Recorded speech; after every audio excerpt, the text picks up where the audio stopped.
你们有没有看过这个？光看着好像就感受到那种孤独寂静的感觉，但真实的它其实是这个样子的。屋子来了，这个摄像头又是在看啥呢？还有这一张海边藤椅，照片里面的海风好像都要吹到我脸上了，谁能不心动啊？但到了现场，你才发现，哎，他们也没骗人，确实有这个景，但它只是一幅画。那我就好奇了，难道所有必打卡的网红拍照机位都名不副实吗？所以今天的视频会比较图一乐哦，来带大家伙儿看看香港的经典机位港风。我找出我觉得最过分的照片，看看背後是啥樣子。那我們就一起出發香港。下一站香港。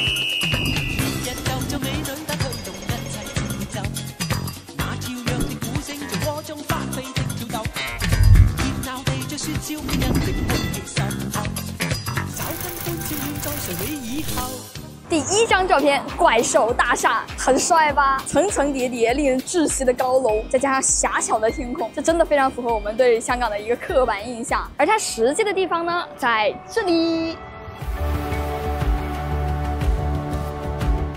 而这个外号完完全全得益于当年变形金刚隔着叮叮咣啷一顿锤。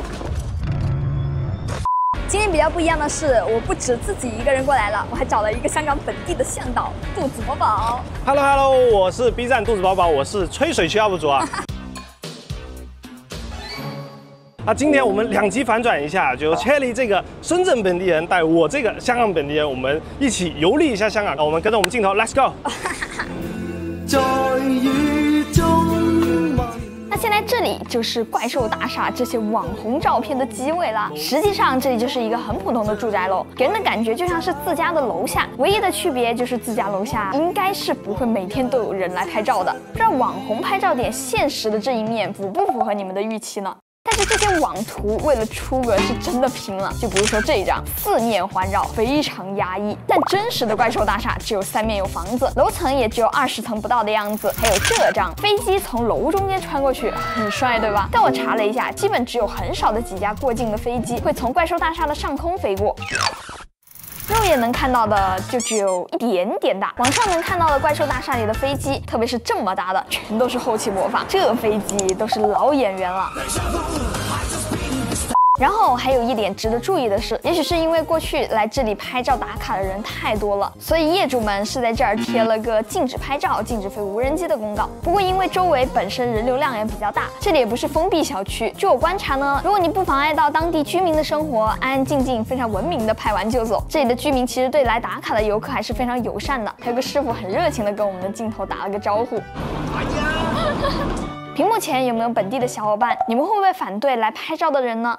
其实怪兽大厦虽然因为电影爆火，但这么多年依然有人来打卡，主要还是因为它真的很符合大家对香港密集高楼的一个印象。当年它建立的时候，香港的建筑条例并不要求开发商考虑什么采光啊、楼间距啊，只要保证基本的消防安全，就可以极限的利用每一寸土地，算得上是香港人口暴增时期的一个特殊产物了。这里就是怪兽大厦真实的样子了，你们觉得这跟照片里面相比差别大吗？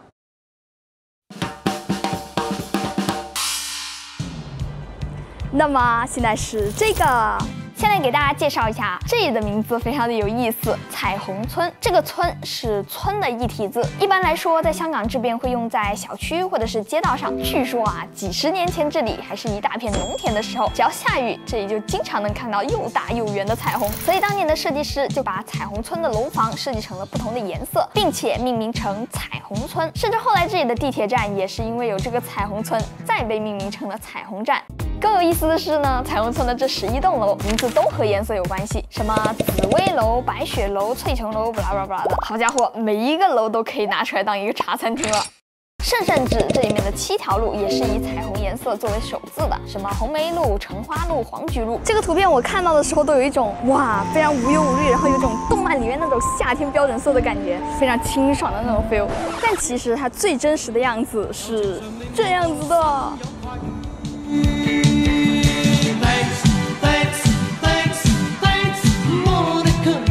这里实际真实的样子和网红照片最大的差别就是这个大楼的颜色。照片上鲜艳高饱和的房子，实际上就和掉了漆一样，反倒是照片里面的这个篮球场和肉眼看到的非常相近。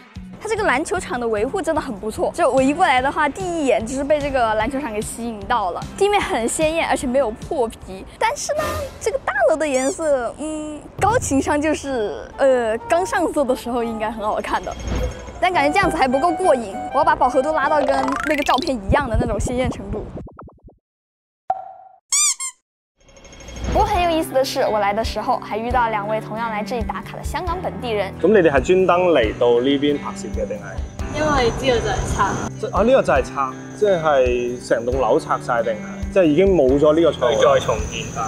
咁你哋係專門過嚟就係做一個紀念。簡單溝通過之後，才了解到原來彩虹村這裡在未來幾年就會開始拆遷工程，所以想趁着它消失之前來拍照留念一下。你先告訴我，你以前來沒來過這裡？我以前真沒來過。我覺得起碼這個籃球場特別好看。我覺得我可能到這個地方，我不會想拍這個樓，我可能更傾向於拍這個操場。OK， 那我們接下來就去下一個地方啦。下一站堅尼地城。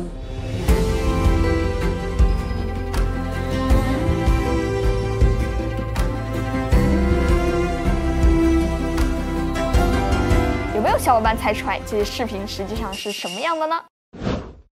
是這樣的。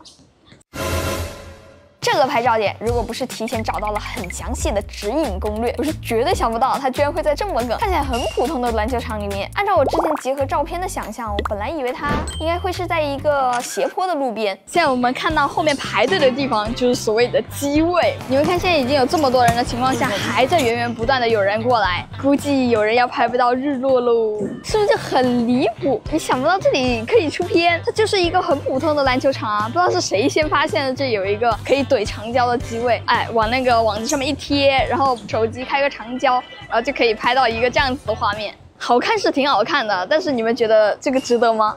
這個球場這個網上面有個 A， 這裡原先不知道給誰掏了一個洞，現在就給擋上了。我覺得啊，那些亂修圖或者是用 AI 來改場景那些都算是邪修。這個機位我願稱之為古典派照片打卡點。你硬要說它騙吧，你就說你拍到了沒？不過仔細觀察了一會兒之後，我感覺來這裡打籃球的居民，還有來這裡打卡的遊客，都算是處於一個互相不打擾的狀態。我還特意採訪了幾位本地的居民，包括經常來這裡打球的學生。I can show you a picture. They are all for this one. And it's more nice at night. The people here always go at morning. Do you think the people around here for the picture they bother you a lot? Not really. I just mind my own business, you know. Yeah, you're so chill. So you think that this court is only for the basketball, it's not for the photo or taking photos? No, it's free will. It's what you want to do in this court. It's okay. They don't get mad. Like they just hit by the ball. It's a basketball court. So if you take the risk for the picture, maybe it's your own business. Don't blame everybody. Yeah. Thank you, guys. Thank you very much. Thank you. 他们对来打卡的游客其实和怪兽大厦的居民一样，也抱着无所谓的一个态度，拍照打卡人之常情啊。哎，我刚才看你在那挤了那么久，你拍到那个照片了没有？拍是拍到了啊，就是照片就是跟我们网上看的差不多了。就其实这个地方本身作为一个篮球场，很容易被球砸到的这样。第二个，我是觉得就是在镜框的话，你要达到那个取景，其实只有一个机位。每个人都来这拍一样的照片。对，每个人都在这复制粘贴。个人的话是比较不喜欢排队的人。我也是，所以这个地方不是特别推荐。OK， 那我们直接去下一个地点吧。Let's go。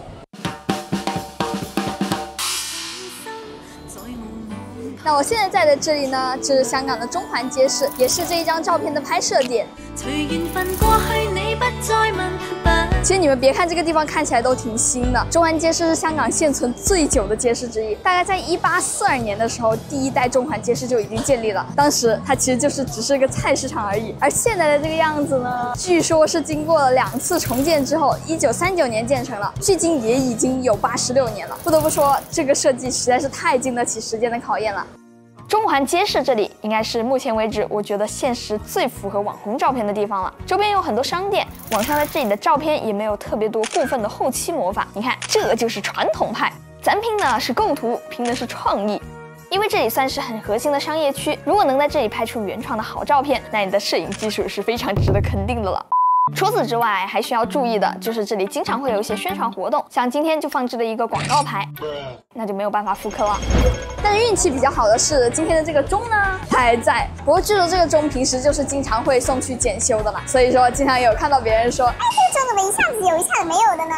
不过虽然今天这里可能不太好拍照，但是这里的话本来就有非常多好吃的，还有非常多的文创周边这些的店，那我就带大家去看一下吧。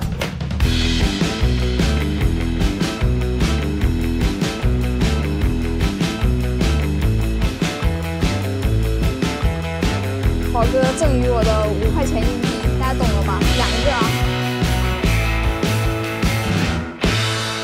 后面还有这个，哎，这边就是有钟的那一边楼梯。其实我们这次来到中安街市，真的是变化超级无敌大。街市这2个字在粤语里面，街市，那顾名思义就是一个大家菜市场买菜的一个地方。因为我很小的时候，我也会来到这边。其实像我上次来的话，大概就是在15、16年的那个时候，是完全不像现在这么新潮、那么精致，跟旁边这种 CBD 真的有点格格不入。所以他就把它改成了一个综合商超这样，旧改的这种。对，如果你只有1天的时间，1日游这样子，中环街市是一个非常好的一个选择，并且它离中环地铁站啊，包括附近的很多一个景点都非常的近。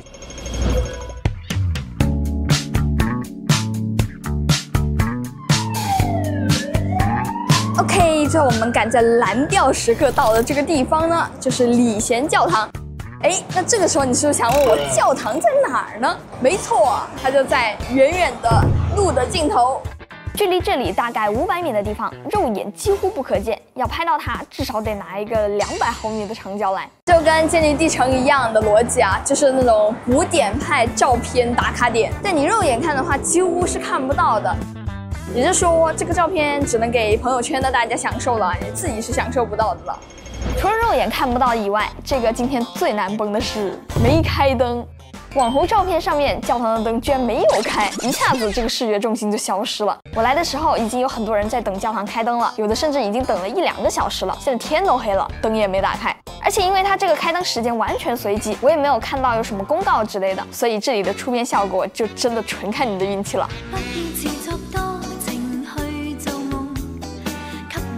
那么对这一个打卡点，你有什么感想吗？很惭愧的说，其实，在你带我来之前，我根本不知道还有这么个地方，还有这么个打卡点。既然今天教堂不开灯的话，我们就直接去下一个地方吧。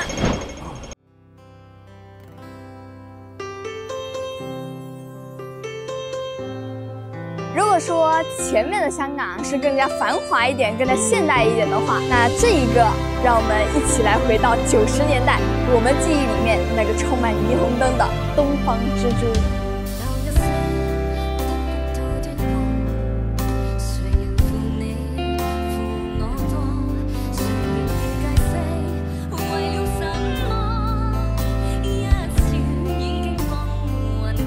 比起很多针对游客开发的网红景点，旺角这里可以说是非常充满本地气息了。看起来不那么整洁的街道，搬运货物的工人，沿街摆放的摊位，还有在香港只要20-30块钱的锅气饭，就还挺好玩的。街对面视野最好的地方，很多游客在这一侧疯狂的打卡，但街的另一侧，本地人穿行于鲜艳的灯牌之下，本身就是烟火气的来源，让我不由得在想啊，到底咱们去打卡网红点，是因为一生爱出片的中国人呢，还是因为一个个性鲜明的城市被高效率、规范化的设计改造之后，原本城市的个性被压缩在一个角落，许多慕名而来的游客想要一窥当年的风姿，不得不做出来的选择呢。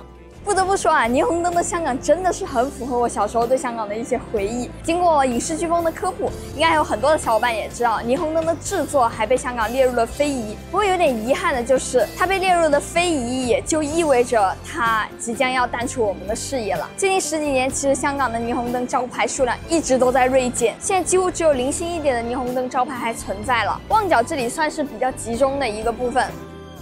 但你们现在看到的这一些，有很多都已经是 LED 了。这里不管是拍照还是过眼瘾，都很让人满足。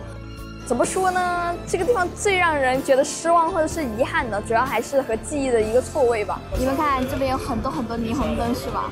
但是我们只要转过来这边，一个都没有了。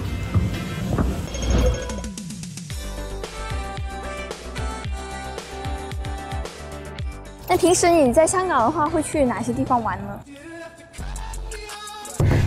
如果我自己在香港的话，其实我比较少的说去一些真的是可以称之为娱乐的地方，其实更喜欢去一些综合的商业大厦。很多人说来香港之后，发现这边的餐厅的老板都特别的凶。該想嗌嘢食啊？我想要個菠蘿油，凍檸茶少甜，唔該。邊個話港人？哎呀，講英文啊嘛！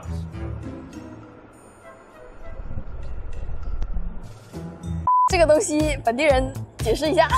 我这边给香港的老板和老板娘们澄清一下，他确实是凶，而且呢，他是不歧视的凶。我说实话，就是香港这个城市毕竟是很快节奏的一个城市，所以说他不会说心思花在这个服务上面。作为香港人来说，其实我有时候看到有些内地游客去到香港，受到一些不好的服务啊，不好，其实我心里也很不舒服。我觉得。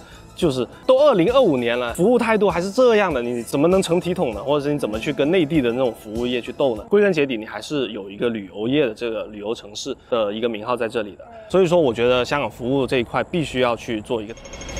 其实还蛮有意思的，香港其实一直都在旁边，很近很近。但是我小的时候去香港的次数其实并不多，到高铁开通之后，我去香港的次数才明显增多了起来。而这几次再来到香港的时候，我才意识到，小时候看到那些占满天际线的招牌，如今已经消失得七七八八了，霓虹灯也逐渐退场，小时候的回忆已经真的只停留在回忆里面了。今天的香港更加现代，更加规整，显然个性也被打磨得失去了一些棱角。或许这也是这些网红打卡点如此盛行的原因吧。可能这些照片在许多年前并不是照片，但今天它们只能被压缩到角落里，带给我们一些小小的惊艳。